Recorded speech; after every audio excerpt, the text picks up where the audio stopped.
যারা আটকুড়ো না, তারা অন্যের বাড়ি ছেলে হলে খুব কষ্ট পায়। যে একটা পঞ্চায়েত পুরসভার সিট জেতাতে পারে না, সে দেখতে পাচ্ছে এমএলএ এমপি জিতেছে দিলীপ আমলে, সেটা ঈর্ষা হয়। কিছু করার নেই, এই ঈর্ষা নিয়েই ওনাকে উপরে যেতে হবে।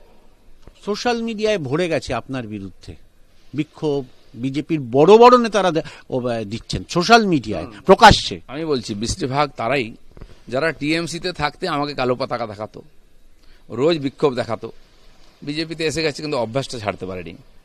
হিম্মত নাই টিএমসির বিরুদ্ধে একটা কথা বলার, একটা কালো পতাকা দেখানো, টিএমসির নেতা মন্ত্রীকে দেখাও, হিম্মত নেই। দিলীপ ঘোষ দেখানো সহজ, আমি এসব জানি কারা দেখাচ্ছে, তারা কতদিন বিজেপিতে থাকবে সেটাও ঠিক নেই। কিছু এটা চালানো হচ্ছে অভিযান দিলীপ ঘোষের বিরুদ্ধে, এর আগেও চলেছে। যারা আমার বিরুদ্ধে থেকে কিছু করতে পারেনি, তারা আমার পার্টিতে আমার কি উকড়ে দেবে?